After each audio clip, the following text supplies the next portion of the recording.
Hello out there, how are you guys doing? Welcome back to Rule of Two Review. Today I want to have a unique little conversation about one of our favorite video game retailers, Gamestop. So this is definitely not the first time I've had a reason to talk about Gamestop on Rule of Two Review. Probably within the last year, maybe three big sort of instances in the news happened surrounding GameStop and some of their business practices, some of the scandals, and I've had some pretty interesting conversations about the company and what's been going on there. And to my surprise, you guys have actually responded pretty strongly to those videos and those topics. You guys actually turned out to care about some of the goings-on with GameStop a lot more than I would have thought. At least hearing my opinion and conversation on that company, that was very much a surprise, but a welcome one.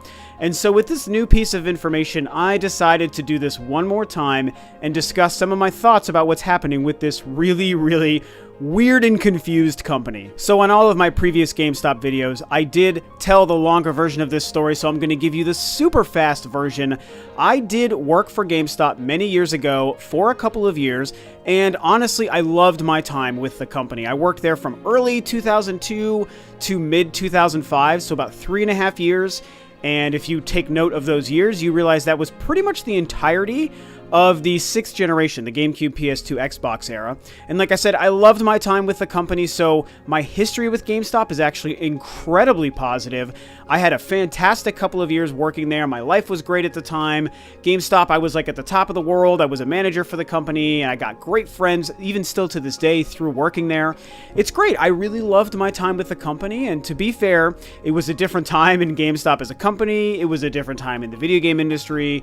You know, I was in my early 20s, so there's a lot of factors that keep my memories of working there very positively, but there is no doubt that the GameStop of today, 2017, just in the 2010s period, is a different company with a lot of different, I think, business motives, and through that, they're making some pretty interesting decisions. So the reason I was interested in talking about GameStop today is really just a combination of two very polar opposite stories, but what I think these stories really say about the larger GameStop problem at hand, and yes, I did unfortunately have to use the word problem.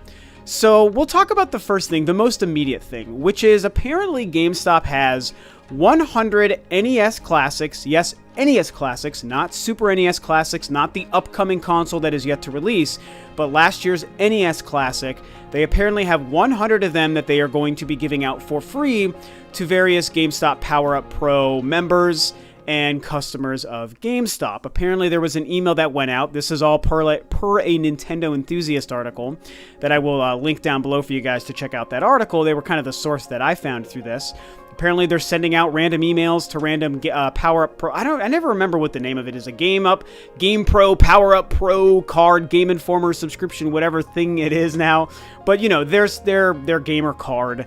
So 100 random members got an email basically stating, hey, we are going to be giving out some free NES Classics. Now that's really intriguing for a couple of reasons. The biggest one is because GameStop has been known for taking NES Classics, which of course we all know were impossible to find last year. Nintendo didn't make them available for pre-order. They were not easy to find in any retailer.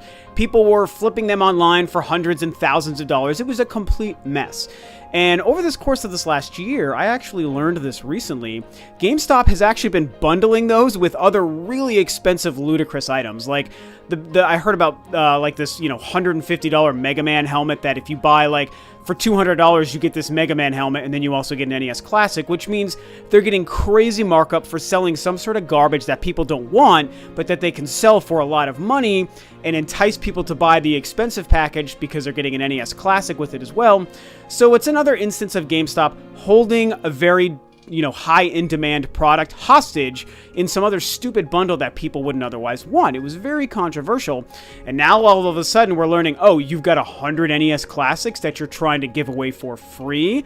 Very curious, something doesn't seem to be adding up there. The other reason that they were in the news a couple of days prior to that was a very public announcement from them where they stated, hey, for the first time since 2014, we are going to be open on Thanksgiving. And hooray, this is great, right? This is what everyone wants. We're adapting to the shopping market. We're going to have all of our employees have to come into our stores on Thanksgiving, despite the fact that several years ago, we very proudly stated that we didn't want to be open on Thanksgiving so that our employees and store associates could be home with their families on the holiday shopping season. We'll be open the next day on Black Friday like normal, and there you go, we're this great company. But of course, that all changed a couple of days ago when they made this statement in their decision to remain open on Thanksgiving. To better serve our guests with their evolving holiday shopping needs, this year GameStop will open its stores for a shortened and limited time on Thanksgiving Day. Many of our store associates and guests have asked for this. We have heard their requests and are making an adjustment to our previous position on this topic. So, okay, let's get to that statement, because we all know how absolutely ludicrous that is. There is no way in hell GameStop or anyone could ever convince me that any number of store associates or employees for any business would be asking to work on Thanksgiving. Are they trying to tell us? Are they trying to fool us into thinking that some store associates are so dedicated to the shopping consumer, to the people that just really want to come in and get that video game deal on Thanksgiving Day, that they want to come in and work on the holiday just for those people, not because they're bitter towards all the people that might demand a store be open, at midnight on Black Friday or even open on Thanksgiving. Oh no, they are so concerned with the demand for shopping on that day that they would much rather come in as opposed to have a day off or spend that time on Thanksgiving with their families. Get out of town, GTFO GameStop. This is an absolutely absurd thing that you are doing. And what's even more absurd is the way you framed it. You're trying to you're assuming people are gullible, and you're trying to write yourself out of feeling guilty about it by saying, oh, people want this, right? We're just doing what people are asking for. We're not trying to be money hungry. We're not trying to be cold, heartless, and callous towards our employees. And we're definitely not trying to recoup any lost revenue. We're doing this for you because we care about you, the employee. So yeah, that's what's going on. That one really, really frustrates me. And like I said, if they would have just maybe framed it in a more honest light, like, hey, we've been bleeding money, we're struggling to make up revenue. This is a great opportunity for us to hopefully make some more money and meet the demand of people who are shopping. It's like, okay, it would have been scummy, but at least they would have been honest and I would have understood the business decision. But the whole thing, I just went off on a whole rant about it. They're trying to fool people into thinking they're doing it for the consumer and for the employee. Get out of here with that. So anyway, what does this mean? Why is it that I'm talking about this, and why did these two stories kind of make me want to discuss GameStop a little bit? Well, to me, I see them using two very different approaches to basically trying to slow down the revenue bleeding that they've been dealing with for quite a while. I mean, there's no doubt that GameStop has had a lot of bad press. They've made a lot of poor decisions, which has hurt their bottom line. And you add that to the fact that the industry has been changing to the point where even just being a physical video game retailer in and of itself is a very treacherous thing to be doing. There is less and less revenue. And full disclosure, that makes me sad. I don't like digital games. I don't like downloading stuff if I can avoid it. I like my physical copies of games, and I like going to stores to buy games. I definitely do.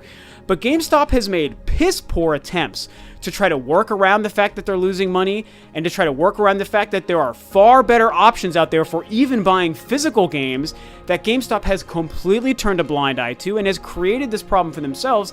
And so instead, they're doing all of these other things that keep getting them in the news for scandal, basically, for controversial decisions. And it's unfortunate to see, but that's what's going on. When I look at the NES Classic thing, I think what they're trying to do is come off as the good guy. They're trying to say, hey, we're so great. We have this high-end demand product, and we're just going to be giving it away. Don't you love GameStop? We're the company that gives back. We're the company that knows what you want. This product that you can't find anywhere, and we're going to pretend like we haven't been holding it for ransom, and we're going to just tell you we're giving it away for free because we're the good guys.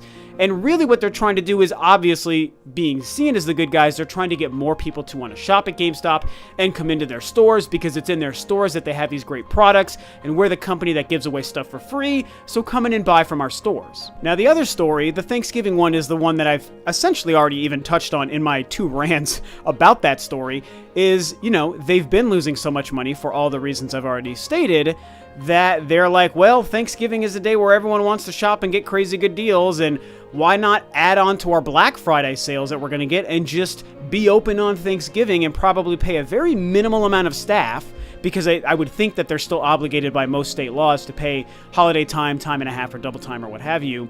But you know what? If we're open on those days, that's going to be more money we can hopefully make, because so many people are going to be shopping on Thanksgiving, which, to be fair, part of the blame goes on the American public, the garbage American public that is so into shopping and waiting in lines and creating a culture where companies are even asking employees to work on these holidays and open at midnight on Black Friday. I hate that. It is really gross and disgusting to me, and it is just an example of American consumerism that I really just have, like, no patience for. And beyond these two things, it's just further exemplifying and exacerbating the problem. I mean, I already touched on this here. GameStop has turned a blind eye to how the industry has been changing and also how its competition has been adapting. And instead of adapting, they've made really crappy business decisions that is only actually hurting them by putting them in the public eye in a negative light. I've made this example on videos in the past, but to me, the biggest culprit here is them ignoring what Amazon and Best Buy have been doing in the physical space. The digital space is a different thing. I'm not going to pretend like I have the know-how or the business sense to know how a physical games retailer can combat the digital age. I mean, what GameStop has tried to do is probably fine in that respect. I mean, they partnered with ThinkGeek to offer all this cool swag in the store that isn't video games, and it's like, well, okay, that's a fine idea. Maybe that works, maybe it doesn't. But when you look at the competition just on the level playing field of selling physical games in a store, Amazon and Best Buy have had amazing options where they're offering gamers savings on the physical products they're buying. 20% off for new games for 2 weeks on Amazon. That's how I buy all my games. They're delivered to your house day one. Great. That's amazing. People have been doing that more and more. Best Buy has this Gamers Club thing where, like, for $30 a year, I think you get 20% off, and then you earn $5 coupons towards other stuff at Best Buy or something to that effect. And I think you can even do that stuff online as well. I'm not a part of it, but it's always sounded pretty great. I know many people that seem to use it, especially in the YouTube community, and people love it, and they're saving money. These companies are saying, hey, we want to entice you to shop with us by saving you money. GameStop is having its employees work on Black Friday. They're holding high-demand products like Nintendo Switches and NES Classics for ransom behind stupid, ridiculous bundles, and they're creating garbage business practices like that Circle of Life program where they're having their employees, lie to customers to try to get the used game sale, and they're jacking up their used prices, and they're doing these horrible things to just try to get more money as opposed to save the consumer money. It's all about gimme, gimme, gimme. We're GameStop. Give us more.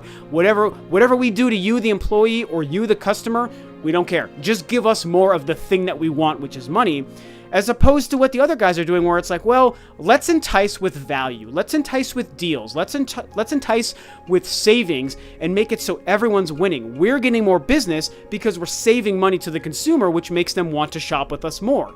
They're giving us something, so we want to go back to them. GameStop has literally just been stabbing everyone in the back, whether it's their consumer or their employee, and it's just totally screwed them over, and it screwed us over. Anyway, I'm bringing it down. I did not realize I was going to get so heated and kind of rant about this as I talked about it, but once I started going, I was like, yeah, this really frustrates me. It makes me angry, and it should make you angry too. And to be fair, I think most of you guys probably are angry about this stuff. GameStop has gotten a lot of negative attention from gamers and the public and even YouTubers and stuff and on Twitter for a while for all of these reasons and more. So I know I'm not alone here. But, you know, I hate talking about this because of what I said at the beginning, where it's like, I have a very fantastic memory of my time being associated with GameStop. Those literally were 3 of the best years of my life and of my, early 20s. I absolutely adored my time working for the company and being a part of it. Hell, GameStop sent me to E3 in 2004. That is the reason I got to go to what I consider to be the best E3 in memory. So it hurts me to have to kind of talk about them so negatively, but I gotta call them out on this stuff, man. Like, it's just not okay, and to me, it's easily avoidable. That's the other thing, and my last point here.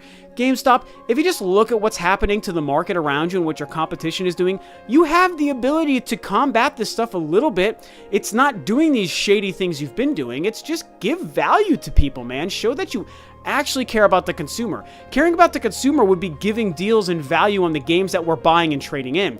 Giving value to the consumer isn't demanding that employees work on freaking Thanksgiving as opposed to being home with their families. It's garbage, it's obvious, and I don't know how you guys don't see it, and sadly, I can't think that GameStop has more than another 5 or so years in them. If they don't shape up immediately, they're going to be done soon, and it will make me sad. Even though I'm angry at this stuff, it's going to make me sad to see them go. So that's my long-winded, crazy, insane rant. At least this is a Rob version of a rant. This was me basically ranting and getting really heated and frustrated over this topic. What do you guys think about this stuff and my theories about these two stories and how they really just kind of speak to the larger problem happening with GameStop right now? Do you feel it's not as bad as I said, or do you think it is just as bad, if not worse? Tell me what you guys think. Thanks, of course, as always, for tuning in. This is Rob of Rule of Two Review, and of course, I will catch you next time on another video.